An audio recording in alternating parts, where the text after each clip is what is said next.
Kentucky basketball has a massive contest against North Carolina tomorrow night. How should fans feel if the Wildcats pick up the dub? It could mean really big things for UK moving forward. You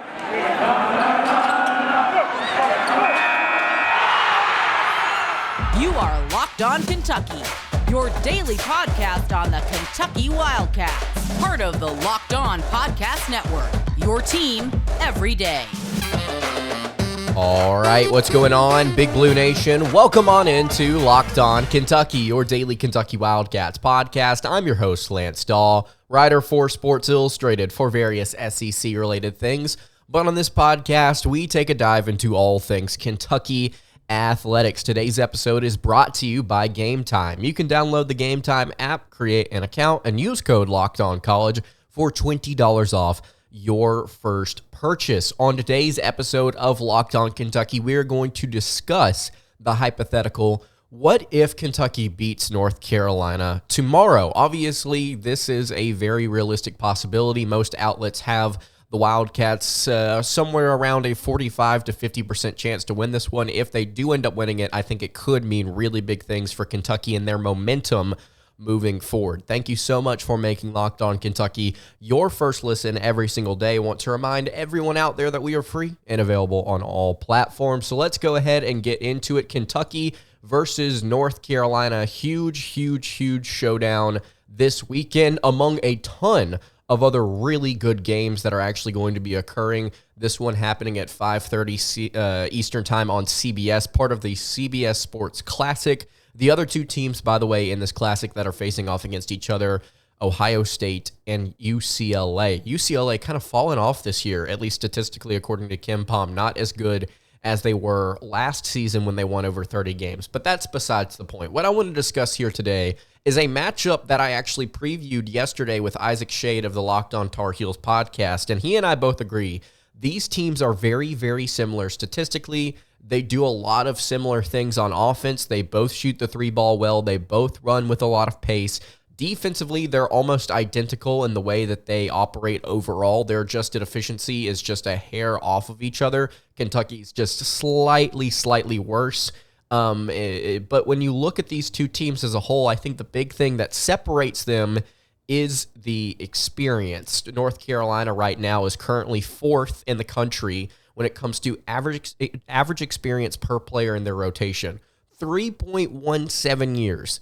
That is top 5 in the country, and that is very serious and something that you have to consider whenever looking at matchups like this. And that's the reason why I ended up choosing North Carolina just barely on yesterday's preview episode. I said that I picked the Tar Heels by maybe 2 points. I want to see Kentucky be more consistent on the defensive end in a game like this on the road and at a neutral site, and I'm worried. I'm concerned, especially after seeing the UNC Wilmington game. Side note here, some of you in the comments on that episode, for some reason think that because I picked Kentucky to lose a game by 2 points, that they are currently favored to lose by exactly 2 points. I'm doing what literally is being predicted right now. Because I picked that game, that I somehow hate the team. I somehow hate Kentucky more than the actual opposition themselves. And I just want to say to anybody that has that take, you could not be more wrong. And I'm not going to say what I want to say about you. And you know who you are in the comments below, but you don't have to watch the show if that's how you perceive the way that I break these things down. Because if you are watching the show, if you have been watching the show, you would notice that I've said a lot of positive things about this team, even despite losing to UNC Wilmington. Yes, hang on, guys. Let's be clear. Kentucky lost to UNC Wilmington, and yet we are still maintaining a positive outlook on the season, a very positive outlook, I might say, with tons of opportunity to turn things around and improve here as the SEC slate gets closer and closer. But apparently some people don't want to hear that. Some people just think that you hate because you're projecting a team to lose by 2 points.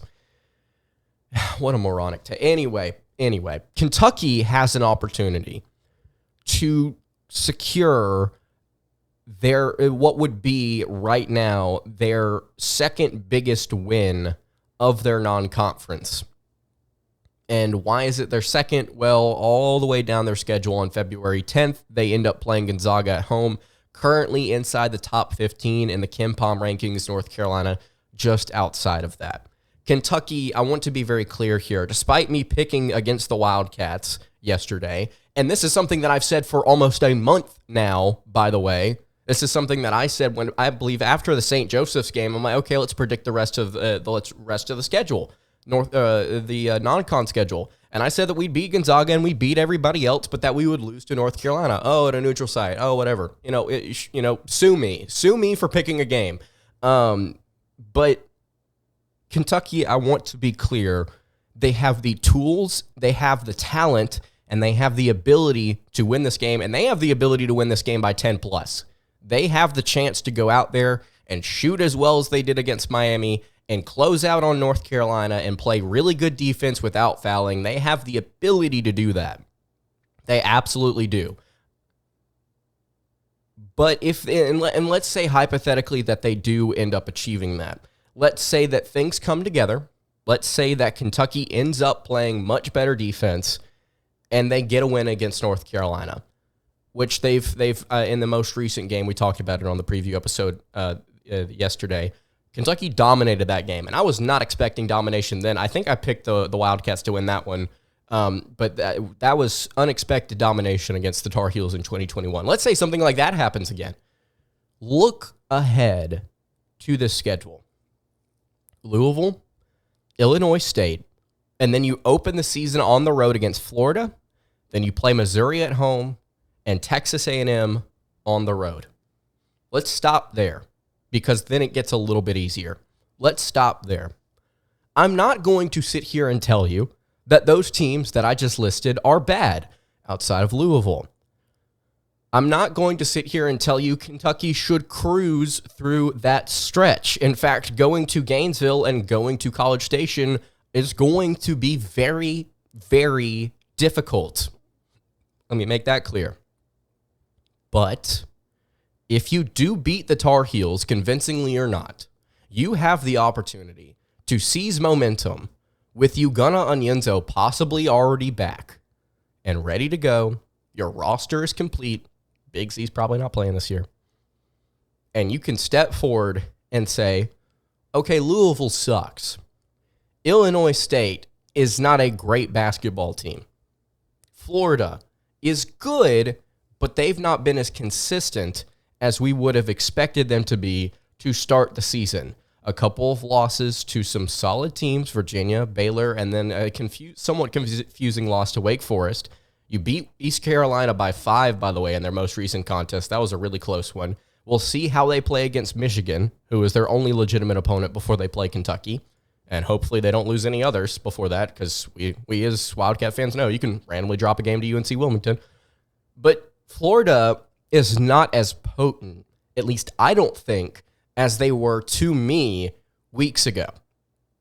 So I think that there's a better opportunity to seize that game. Actually, in my original prediction, I picked Kentucky to win that game on the road, so let's say they win it.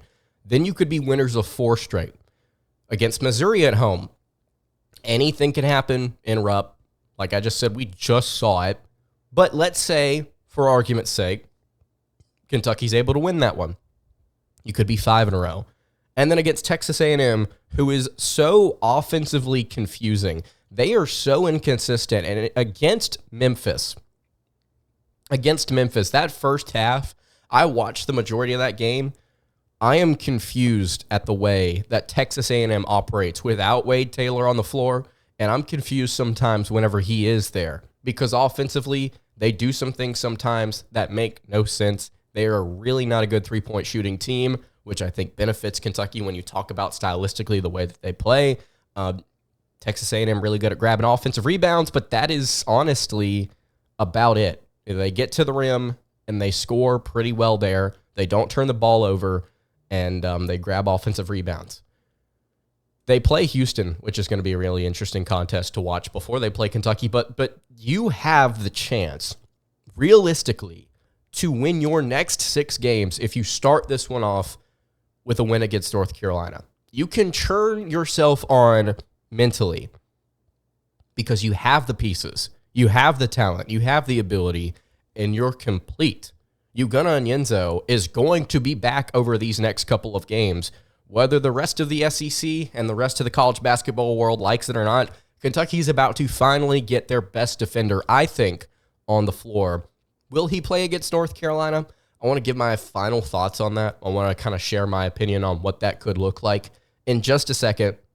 Before I do that, I want to tell you guys about our friends over at Game Time. Let's say, hypothetically, you're trying to get some last-minute tickets to this Kentucky-North Carolina game. Maybe you're in the ATL. Maybe you're just hanging out. Maybe you're a Kentucky fan in the area, and you're trying to get some tickets for this one. Or you're trying to get some tickets for a Kentucky basketball game here in the very near future. Well, you can head over to Game Time. It's the fast and easy way to buy tickets for all of the sporting events in your area. They've also got comedy, music, and theater events near you.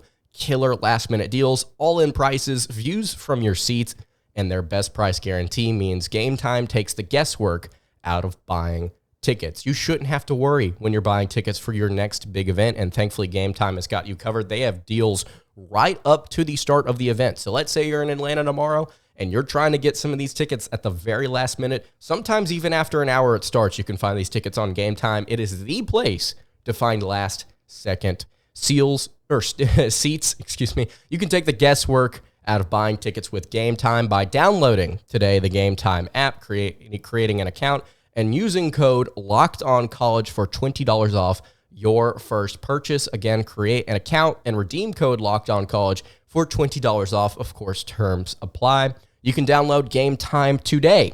Last-minute tickets, lowest price, guaranteed. All right, continuing along here on the Friday edition of Locked On Kentucky. Lance Dawe hanging out here with you. Really appreciate you making Locked On Kentucky your first listen every single day. Listen, if you have not subscribed to the YouTube channel already, I would really appreciate it if you went ahead and did so. If you're listening on podcast and you are looking to subscribe to a Kentucky basketball podcast, this is the place. I would really appreciate it. Thank you so much to everybody who has subscribed as of late, even some of the people who think that I hate the team. I appreciate you listening. I don't know what else to tell you. I do a show about Kentucky basketball every single day. How you could listen to me and think that I hate the team is beyond me, but I digress. Let's talk about Ugonna Onyenso and how he could play if he does play tomorrow. All reports indicate that Yugo has had some really good practices this week.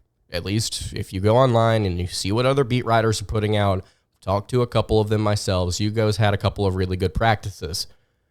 John Calipari earlier this week stated that he expects to have an opportunity to play. I'm paraphrasing here.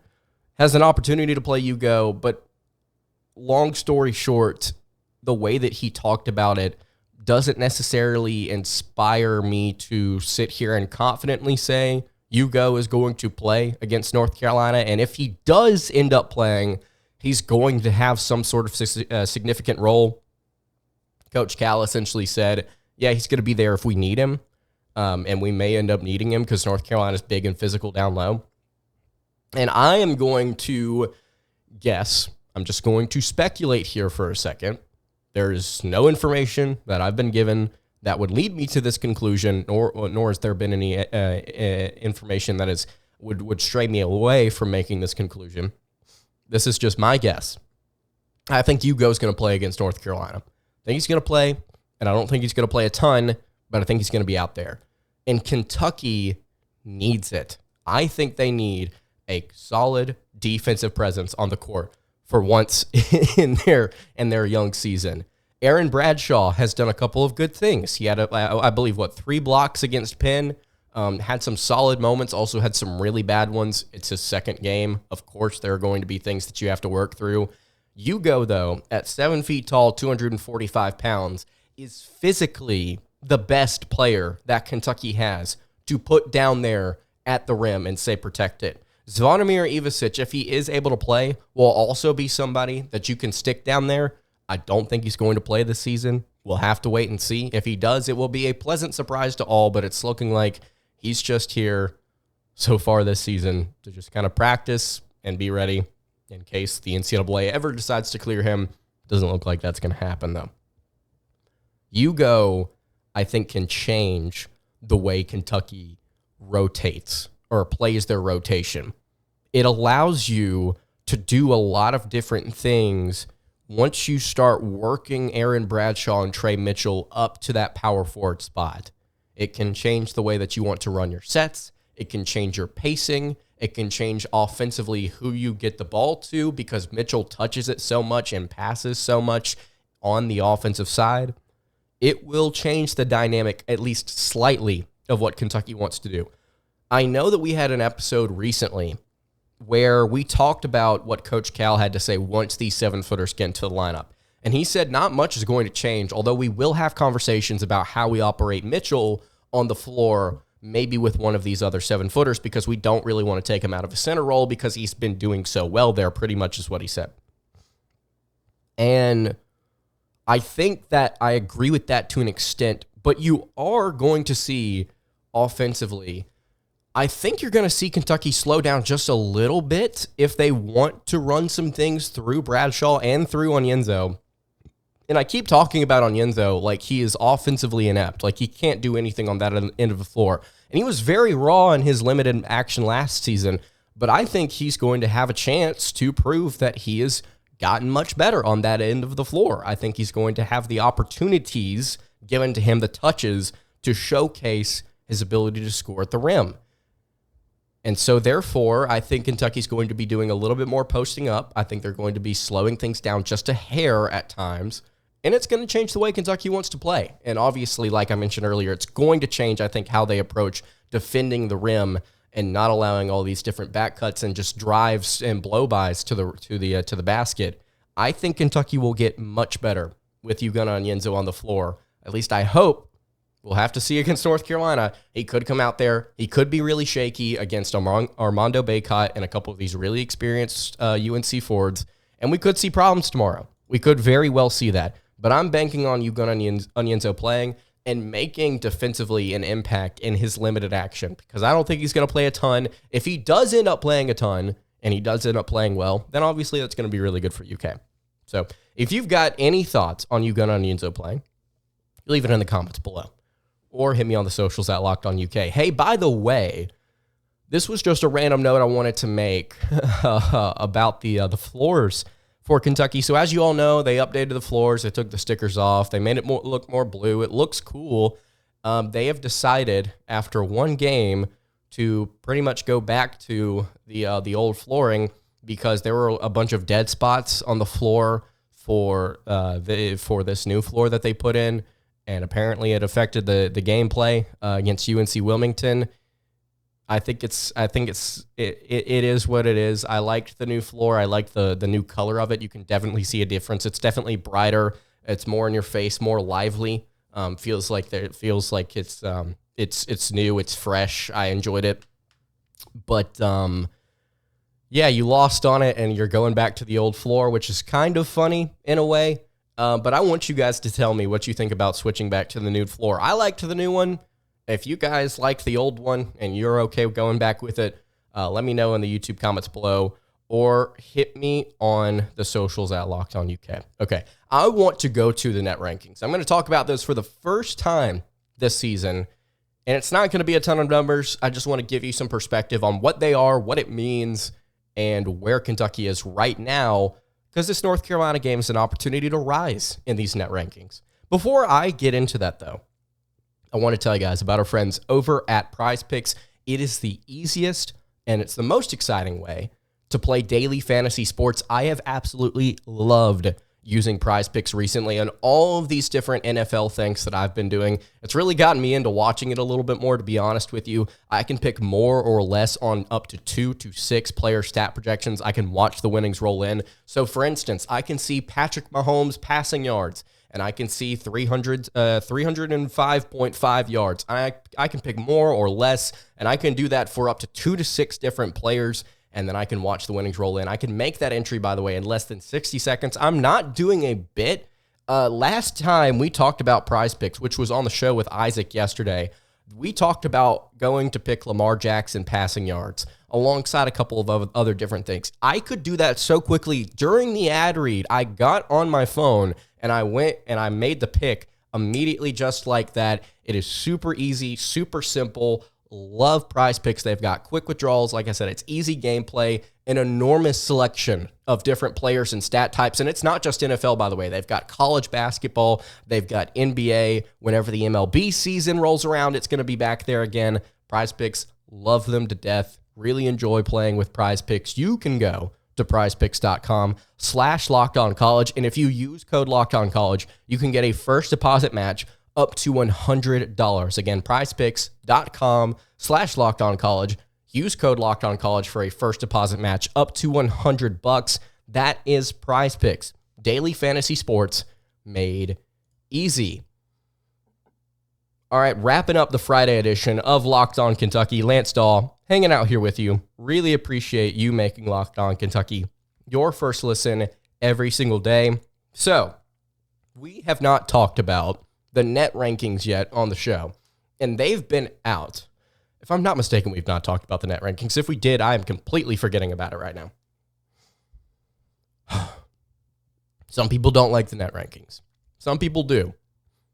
We have not kind of taken a dive into what it means yet this season.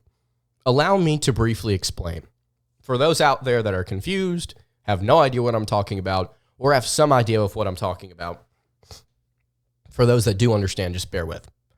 The net rankings are a new computer system, a new computer ranking system that is beneficial for the NCAA Tournament Selection Committee and helps them seed the NCAA Tournament whenever it comes around in March.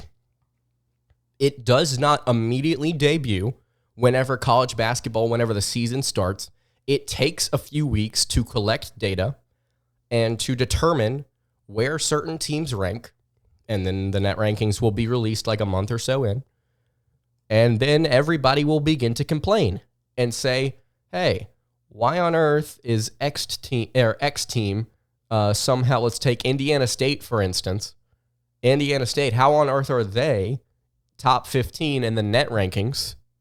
They're not a great team. And how are they above Kansas? Like, what on earth is going on here? Some people will sit here and complain. And this is a computer system that takes time to collect information. And as the season goes on, you will start to see these net rankings start to take shape.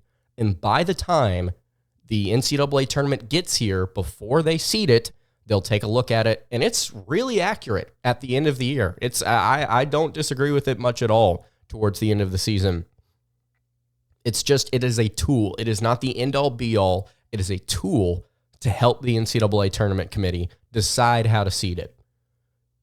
And the way that they break this up is interesting. If you don't know, there are 363 Division I college basketball teams. 363.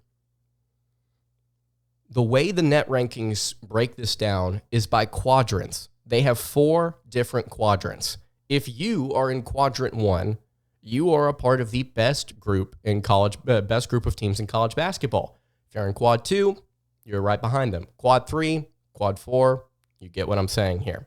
How do you determine which teams are in which quads? Well, it depends on whether or not you are playing a home, a neutral site, or an away game. If I'm not mistaken, if you're playing at a neutral site, it is the top 100 teams, if I'm not mistaken, that are Quadrant 1. Let me see if I can pull this up here real quick, and let me see if I can pull this up for you guys real quick. Whatever. Oh, here we go. Quadrant 1 is if you are playing at home against a team, they have to be in the top 30 of the net rankings in order to be a Quad 1 win. If you're playing at a neutral site, it's 1 through 50. Not 1 through 100, it's 1 through 50. And then on the road, it's 1 through 75.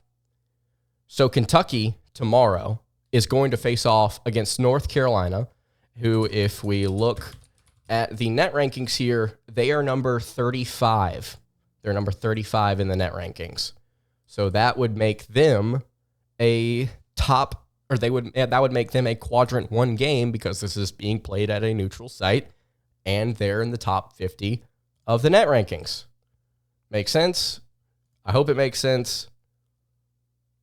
Quadrant 2, Quadrant 3, Quadrant 4. We don't have to dive into that, but I just want you guys to understand that it's not the end-all be-all. It's okay that teams like Indiana State are currently ranked inside the top 15 because that's where the computer system puts them based on their strength of schedule. They've won all of their games minus a Quadrant 1 game. They've won their Quad 2, their Quad 3s, and their Quad 4s, and they're 8-1. And I'm sure that there are other things that factor into that, i.e. how much you beat a team by compared to the Vegas spread and different things like that. Kentucky, as of right now, is ranked number 38 in the net rankings. They are 7-2. They have lost a Quadrant 3 game. That was to UNC Wilmington, and then they lost a Quadrant 1 game to Kansas. That Kansas loss has not bumped Kentucky down very far, but that Quad 3 loss hurts. That's why it was so frustrating to see Kentucky lose that game. It's not because of what it does currently to the team. It's what it's going to do to their tournament resume and their seeding at the end of the year. Because it's going to weigh them down. As you can see here, it's weighing them down heavily, all the way down at number 38. Now, Kentucky has a chance to climb. They absolutely do. Like I just said, they've got a chance to climb this weekend. But they've got to secure those opportunities now. They've got to win a couple of really good Quad 1 games to try and help offset this cut against UNC Wilmington. By the way, in case you're wondering, according to bracketology, Kentucky has slid down to a 6 seed. They're on the 6 seed line alongside Duke, which is really funny to see. And then Colorado State and Memphis, which is probably about where Kentucky is, to be honest with you.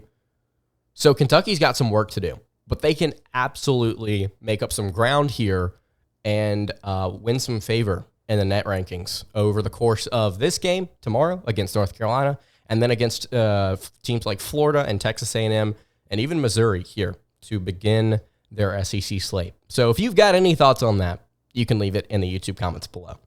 And that's going to do it for today's episode of Locked On Kentucky.